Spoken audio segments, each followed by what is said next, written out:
अडानी पर चल रहा ये सियासी खेल कहीं ना कहीं 2024 चुनाव में विपक्ष के लिए एक बड़ा मुद्दा है।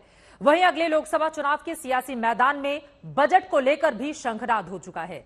मोदी सरकार के अंतिम पूर्ण बजट पेश होने के बाद अब बजट पर राजनीति गरमा रही है। बीजेपी इस बजट को अमृतकाल का बजट करार दे रही है और प्लान बना रही है कि बजट की खूबियां देश के नागरिकों तक पहुंचाई जाएंगी। बीजेपी ने अपने बड़े नेताओं और केंद्रीय मंत्रियों को कहा है कि बजट की बातें वो जन जन तक पहुंचाएं। मकसद साफ है कि बीजेपी 2024 में बजट को भुनाना चाहती है, मगर विपक्ष भी कमर कस के खड़ा है।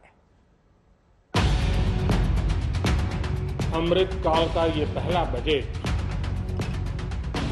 विकसित भारत के विराट संकल्प को पूरा करने के लिए एक मजबूत नींव का निर्माण करेगा। भारत देश एक शाइनिंग स्टार जैसे दिख रही है, फास्टेस्ट ग्रोइंग है और अगले साल में भी वो फास्टेस्ट ग्रोइंग रहेगा।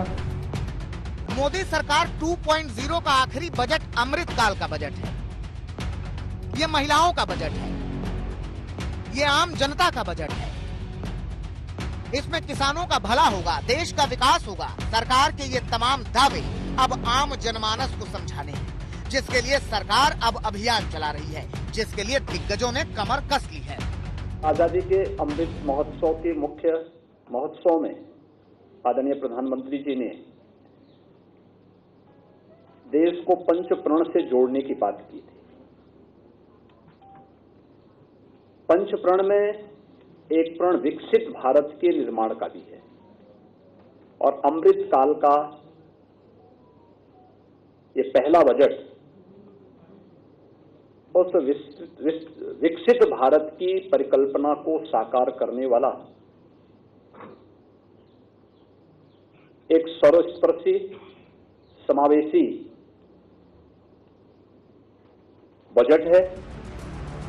बीजेपी का ये अभियान 12 दिनों तक चलेगा। इसके तहत प्रमुख केंद्रीय मंत्री 50 बड़े शहरों में प्रेस कॉन्फ्रेंस करेंगे। बीजेपी शासित राज्यों के मुख्यमंत्री और अन्य वरिष्ठ पदाधिकारी बजट की खास बातों को आम लोगों तक पहुंचाने के लिए सेमिनार में हिस्सा लेंगे।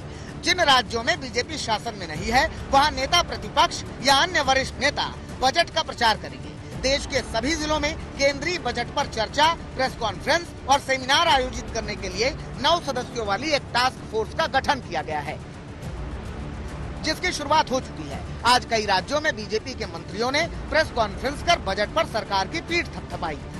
विपक्षी दल हमेशा ही करता है मोदी सरकार की निंदा, ये तो है उनका हमेशा का धंधा। मोदी जी है बहुत ही मजबूत बंदा, मोदी जी है बहुत ही मजबूत बंदा और विपक्षी दल दिखाई देता है अंधा। इतना बजट सर्वजन हिताय सर्वजन सुखाय वाला बजट है। इस बजट में सभी लोगों का ध्यान रखा है। ये बजट जो है, ये बजट मतलब मिडिल क्लास हो, आम आदमी हो और दलित हो, आदिवासी हो, ओबीसी हो, जनरल कैटेगरी के लोग हो, सीनियर सिटीजन हो, महिलाएं हो, युवा हो, दिव्यांगजन लोग हो, ऐसे सभी लोगों को बहुत ही अच्छा न्याय देने वाला बजट है। एक और मोदी सरकार बजट की तारीफों के पुलिंदे बांध रही है, तो वहीं विपक्ष को ये बजट समझ में नहीं आ रहा है। स्वास्थ्य के क्षेत्र में भी घटा है, तो जो सबसे महत्वपूर्ण चीजें हैं उसी में तो इन लोगों ने घटा दिया। ये कौन सा चीज है?